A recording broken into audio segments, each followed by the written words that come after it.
Welcome back to Shop Talk New Mexico. Today we're sitting down with Amanda Scheer of NextDoor HomeCare. We'll talk straight about what in-home care really looks like, how their business got started, and why reliable local caregiving matters more now than ever. If you care about family, dignity, and doing things the right way, this is a conversation worth hearing.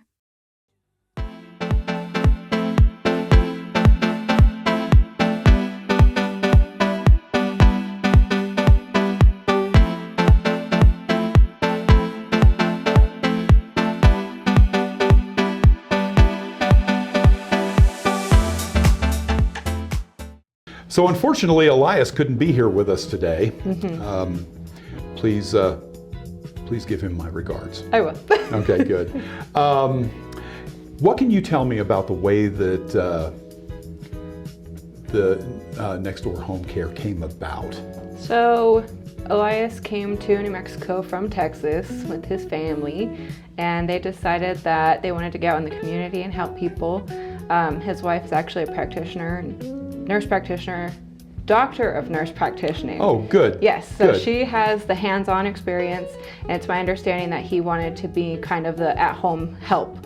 So he wants to provide services for people at home so they're comfortable at home, not by themselves, being surrounded by people who care about them. If they don't have family, or if their family is there and needs some relief, we can provide the help for them. And I think the ultimate goal of the company was just to provide a more comfortable environment for patients. Well, wonderful. So she basically hung the shingle. She was the white coat behind the whole thing. I feel like it was. And he went out and brought the business in. Is that how it worked essentially? Yeah. Okay.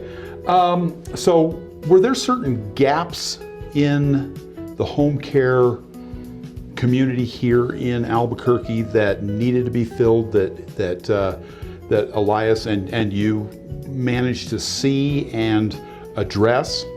I think there was. It started right before COVID. He opened up NextDoor in 2019. So he got to see the full swing of COVID and seeing how much help people really needed at home. I'm not sure exactly what gaps were needed at that time. But I know that there was a lot of sick people who couldn't make it to the hospital or who needed their family to come help them, and their family didn't want to risk getting exposed to COVID. And so we would provide staff to help provide the care that was missing. So I guess it is a small gap between healthcare and home care. That was right. An odd gap, but we filled it. Well, COVID just created havoc in the entire healthcare community. Not just locally, but worldwide. Yeah. So when you came to work, did you come to work at this place from the very beginning of it? No, I'm actually relatively new. I started there this year, or I started here in June. In June, yes. Okay. But I was fortunate that I already worked from home when COVID started, so I really didn't experience the way other healthcare workers did. Oh, very good. Yeah. Okay, well that's good. I mean, in some respects,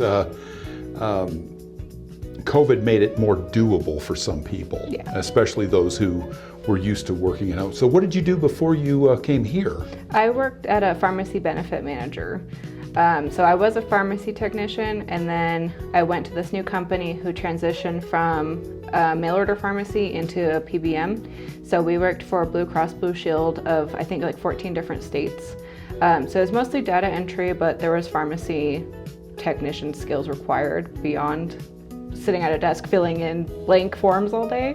But I really liked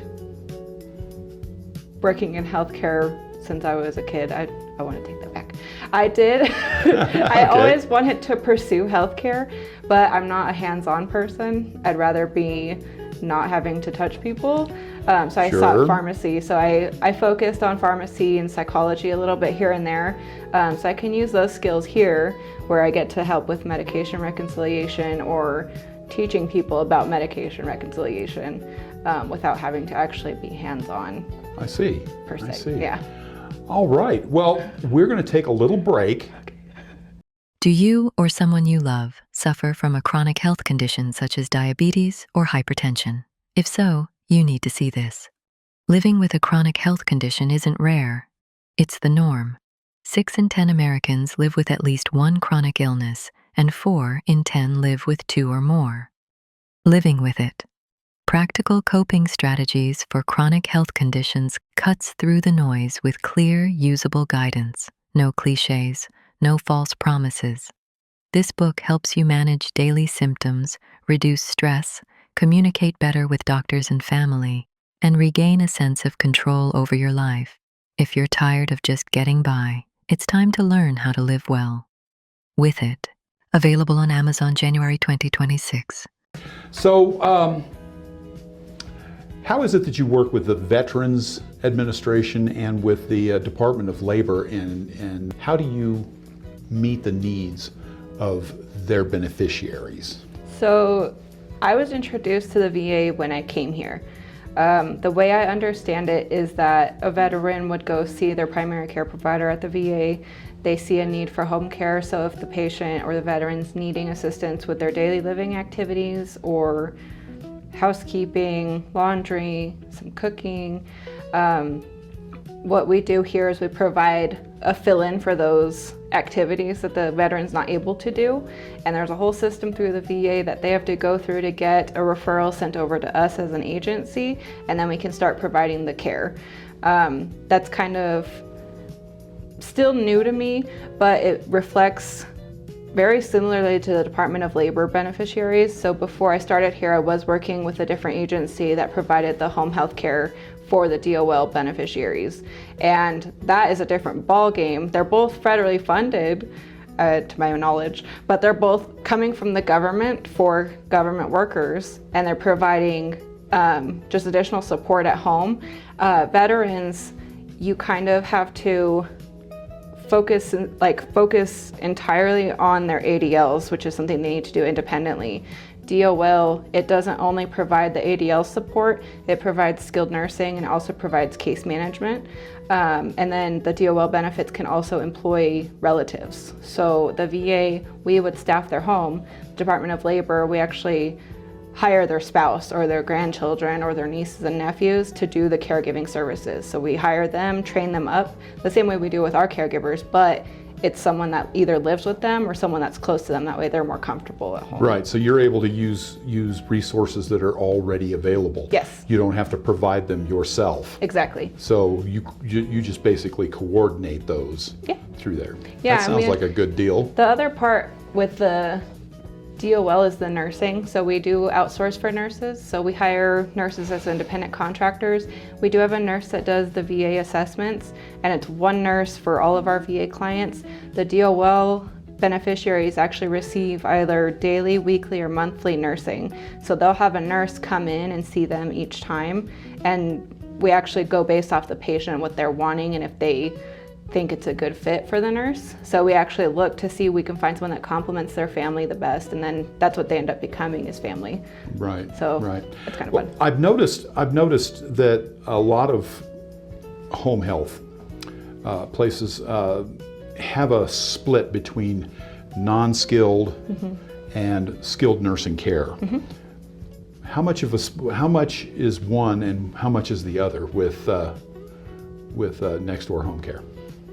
We were unskilled up until June. So before I came, we only provided the basic home care, where we couldn't do the medication information. We couldn't do, it's a different type of clinical documentation. It's non-clinical. So when I came in, we just got credentialed with TriWest to provide the nursing services.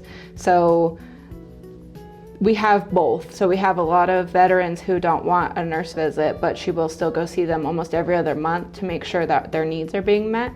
And private pay clients that we have often don't want nursing. They have either hospice, or the facility they live in has a nurse, or they just want the support, not necessarily the health side of home health care. Right.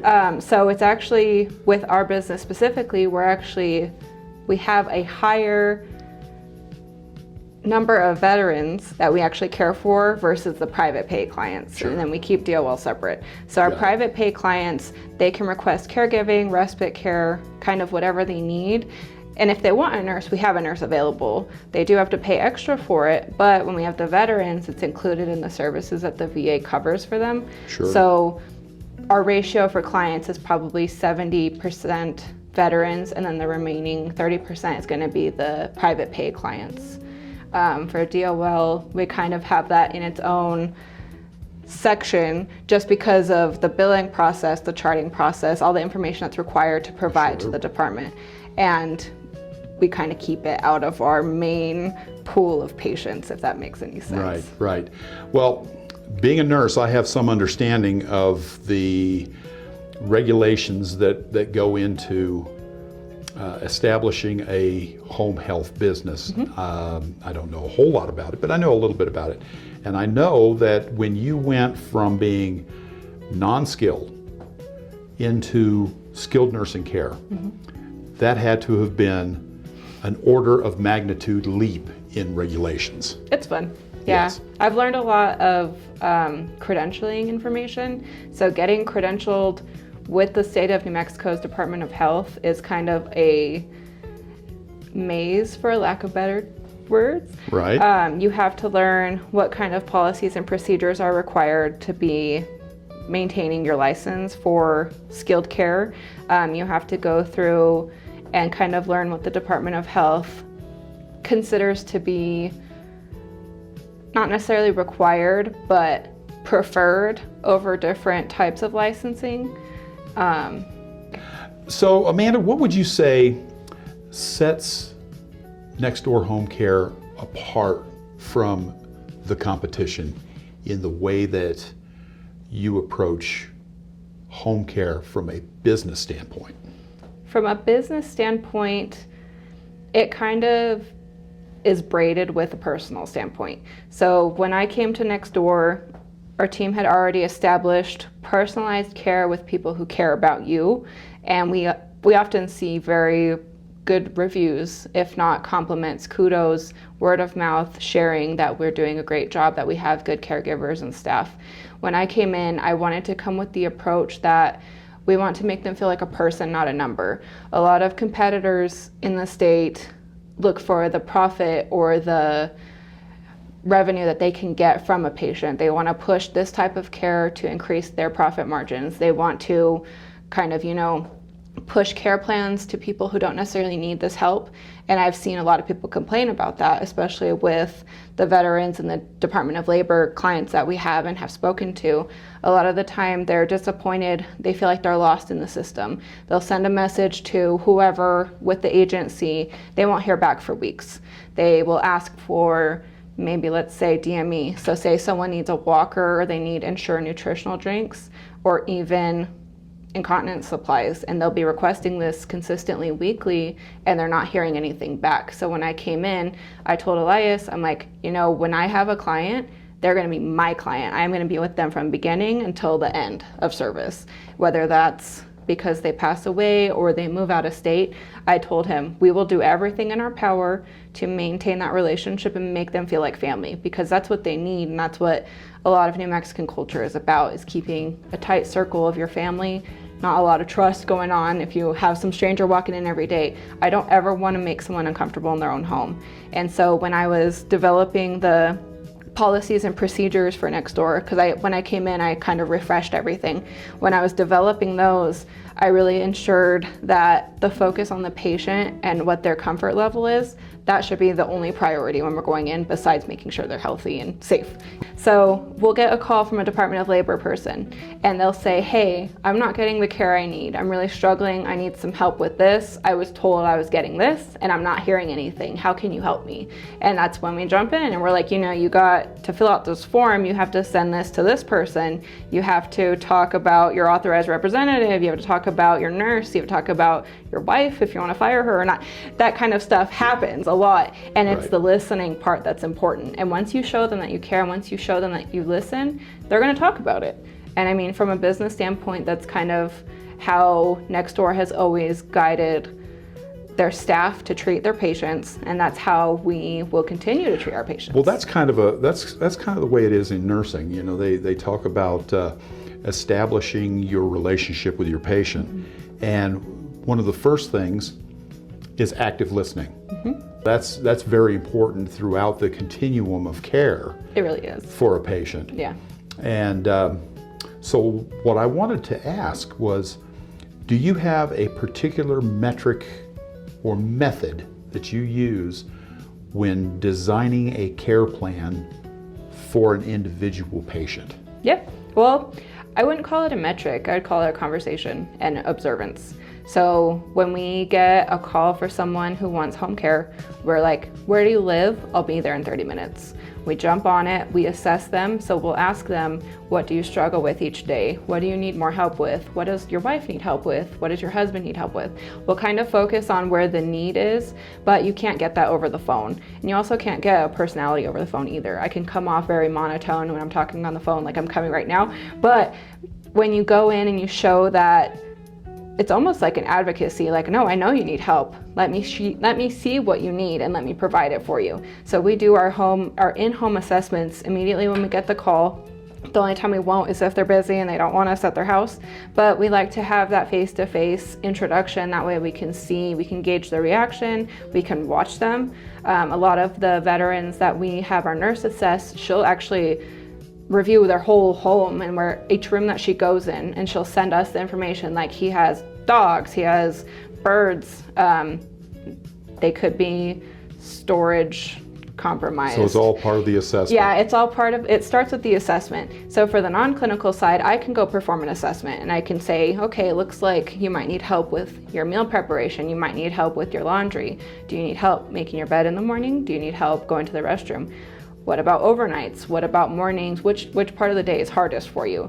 And we kind of just use those questions to navigate the need of the patient. Okay. How do you attract new clients? I'm just kidding. No, it has to be like, I'm showing like my goofy, because like you can go into someone's house, deadpan, no smiles, tell me what you need. But I don't feel like that's very beneficial, especially in New Mexico. You want to kind of provide your personality. Right. That way they know who they're working with. So that's how you lock up the sale. How do you reach out? What's your outreach method? We don't really have one. Everybody comes to you? Kind of. Okay. For private pay, we get a lot of calls for people just looking for pricing, for scheduling information, minimum hours required. Some of our referrals come from facilities. So for example, I know like one of the execs at a facility here in Albuquerque, if she sees a need, she's like, hey, I'm gonna go to this care plan meeting and see what this resident needs. She'll go to it, she'll assess them with the nurse, and then the facility will call us. And they'll be like, hey, we think someone needs help. Can you jump in and see what's going on? Sure. So a lot of it comes from that. So you establish relationships with providers out in the community. Yeah. And they in turn refer to you. So that's kind of the type of outreach I was talking about. Yeah, it's a trust. Because if you just throw up a sign and say, Open. here we are. Yeah, that doesn't do it. You're not going to get much. You're going to have to actually go out there and beat the pavement just a little bit. Well, that's just private pay. Veterans, we actually have been going to events. So we were invited to they just opened a Veteran Chamber of Commerce. So we got to go to their opening ceremony. Elias knows everybody in Albuquerque. He could tell you a car dealership owner to the owner of a restaurant, and he knows them. He knows everybody. So he's actually taken it upon himself to go and make those relationships, and all we are doing is just building off of them. So I know are you from Albuquerque? I grew up here, yes. Sorry, but so in Albuquerque, once you know someone, you know everybody. Yeah. I don't know if you've ever felt like that. I know quite a few people. Exactly. Around Like you can go somewhere. Yes. I could literally go to a grocery store and find someone that knows one of my cousins. Like Right. Okay. It's just that's how it is.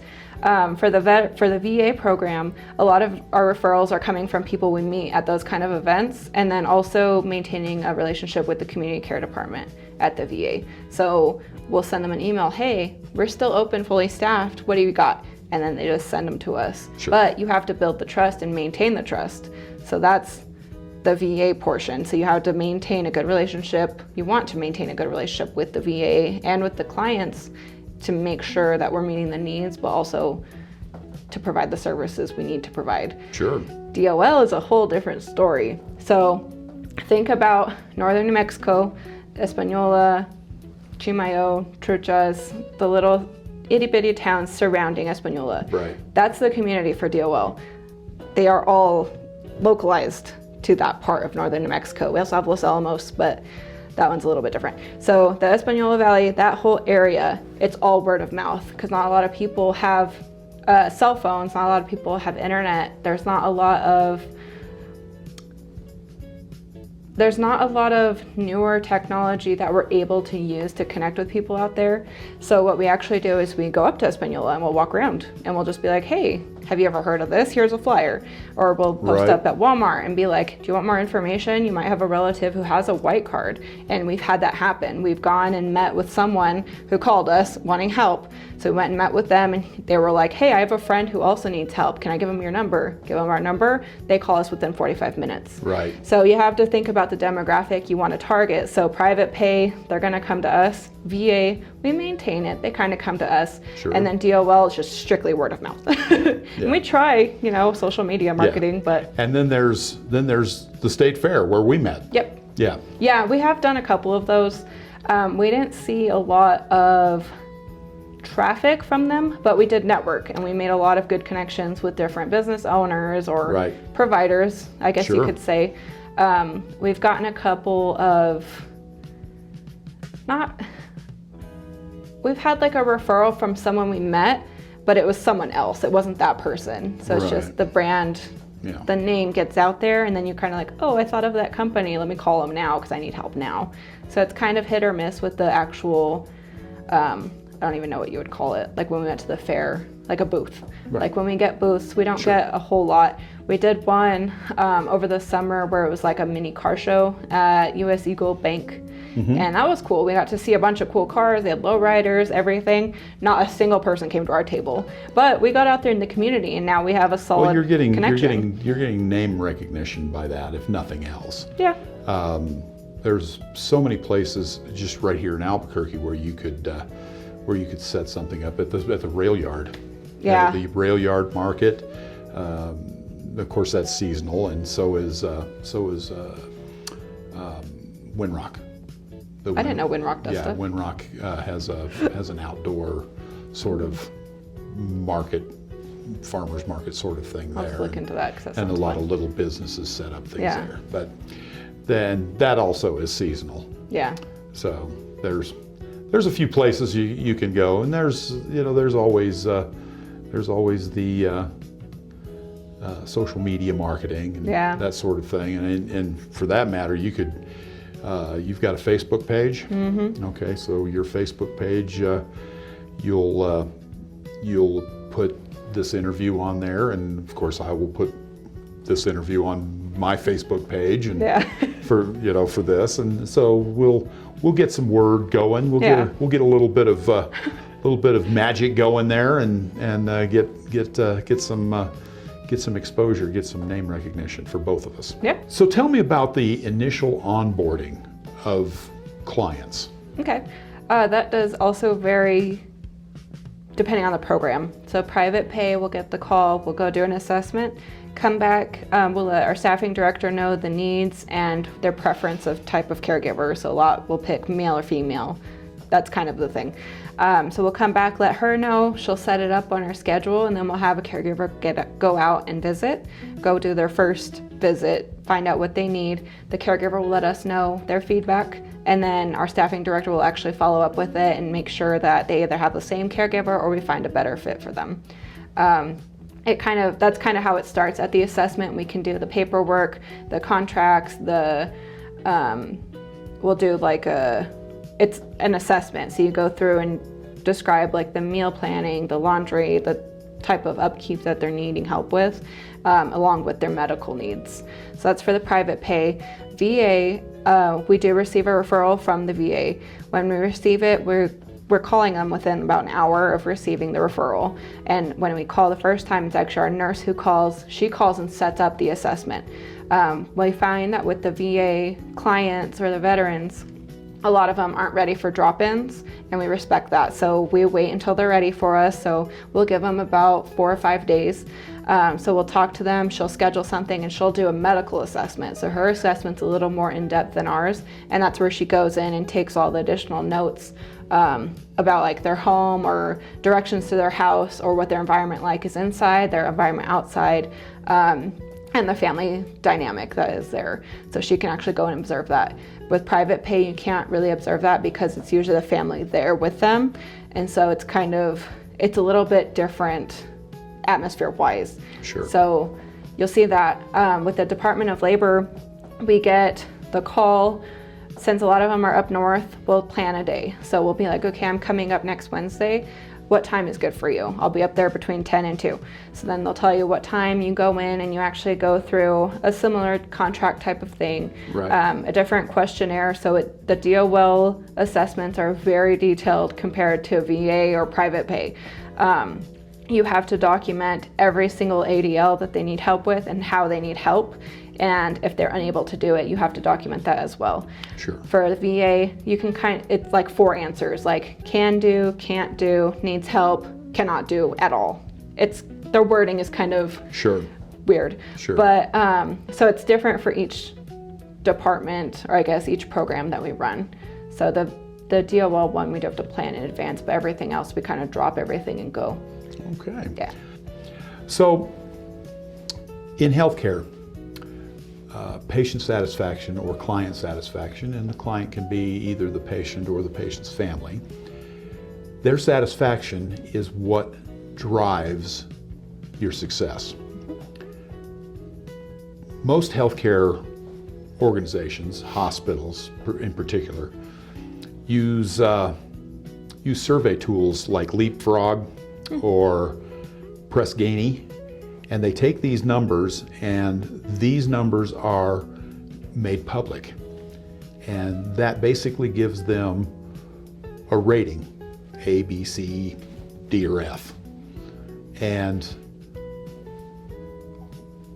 some home health companies will use one or the other of these, or some other. What tool do you use to measure your client's satisfaction? We actually don't use a tool.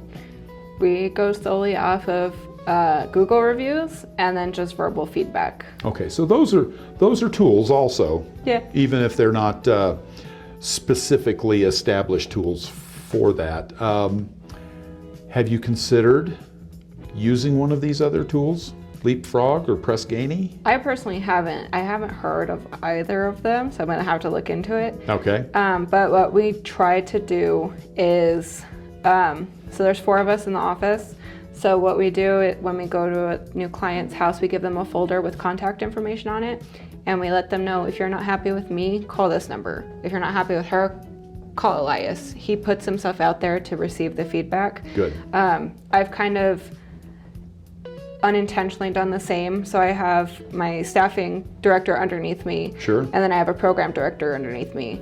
And so I let them know, if you guys get a complaint, you can escalate it to me. If I get a complaint about myself, I give it to Elias. Or, Sure. I prefer it to not be conflicting with the relationship that we've built. So, for example, we had a family who one of our previous employees went in and told them, we're going to provide A, B, C, and D. A week later, they called us back, we're only getting A and B, where's the rest of it? I don't want to talk to them. And that's fine, we understand. Mm-hmm. We'll coach if we need to, we'll give the feedback, but also how can we make it better? And I think that's the best way that we can handle that kind of situation, just with a small team here. Sure. I've never run into a situation where that didn't resolve the issue, not yet. I know previously I've seen like Google Sheets used for feedback, and if we come to a point where we need to do something anonymous, where if you want to talk anonymously, mm-hmm. we would have that filtered to go to the right person, I suppose. Right. But yeah, we haven't really looked into that yet. Right. So these others that I mentioned are specifically designed for collecting data from patients or patients' families. Yeah. And so I will send you information on those. Okay. and you can look into it and see if it's something that will benefit you. I know you probably didn't count on me giving you homework when I came to do this interview with you today, but I'll give you that to just kind of mull over, and once you learn a little bit about it, bring it to Elias's attention. Yeah. He'll be impressed. Oh yeah, I bet he will be. Okay, so have you seen changes in the demand for certain services for your major clients, the VA, DOL, in the time that you've been with the company? Have you seen any major changes in what they're leaning towards as far as services that are not being met? Not for VA. VA kind of remains steady with their needs. The number of referrals that we get it fluctuates. Right. It seems like around the holidays it really skyrocketed, probably quadrupled our client base for VA just for the last 3 weeks. It seems like the way that they assess the veterans is less personable than DOL, in the sense that they're looking specifically at the need. With our DOL clients, the changes that we see, it's not even like medically needed. They want to feel involved in their care. So it's not necessarily a big change that's happened, but when people get kind of resentful towards whoever they're working with agency-wise, they'll get kind of resentful after not having solutions provided for a lot of their problems, and they'll just become dissatisfied and they'll look elsewhere, or they'll hear about it and go elsewhere. Sure. So it's kind of... So the competition's there. Oh yeah. And they're ready to pick up the ball if you drop it. And we're ready to pick up the ball too. Yes, exactly. Absolutely. Absolutely. Okay. So looking ahead, what are the goals in the coming years for NextDoor HomeCare? We are expanding. I can't give out too much information, but we are looking to not only expand but grow the business locally and not locally. Okay. So you're looking to expand services? Yes. As well as geography? Yes. Okay. Yeah, so we're really growing on the VA program. We're really focusing on the Department of Labor. We're also kind of looking at, I guess, getting credentialed with different insurances. So right now we don't take Medicaid or Medicare. And back when I started the credentialing process, and it takes forever. It's hard, and there's a lot of hoops to jump through. Sure. But you learn a lot, and you learn a lot about the legal ramifications from different things, and you learn about all the requirements. So we want to expand our availability to people who cannot afford private pay, who aren't veterans and don't have a white card. That's my goal for 2026, is to expand the DOL and to expand our credentialing. For other plans that we have in place, we're just looking to grow our team and to continue providing services where we can.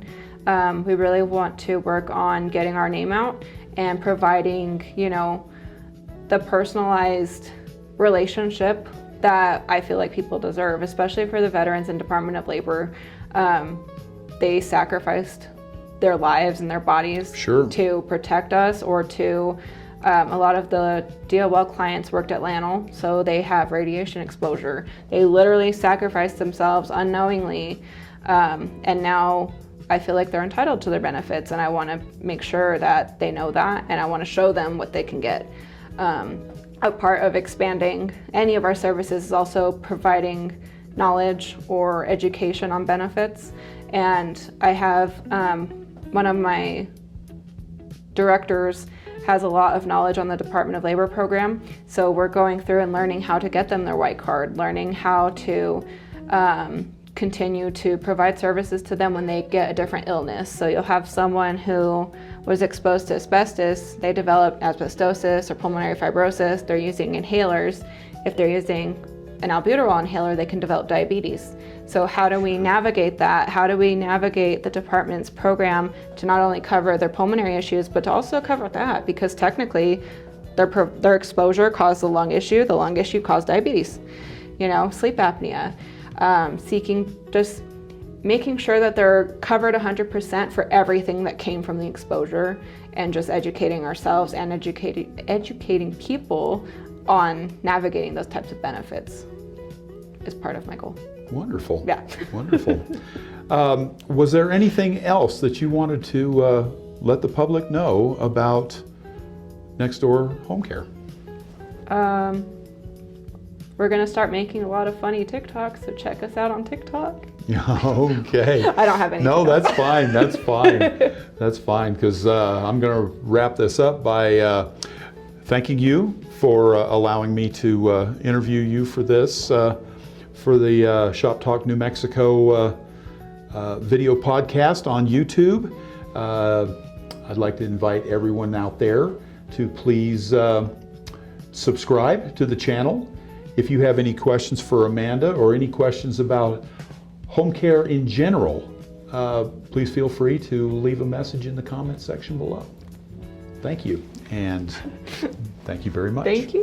You can also find Shop Talk New Mexico on Facebook, Threads, Rumble, and Instagram, coming soon to Spotify, iHeartRadio, and other audio platforms.